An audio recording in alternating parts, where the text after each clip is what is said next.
collect.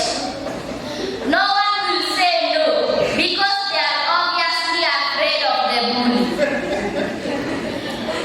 I myself have never been bullied, but I overcome it.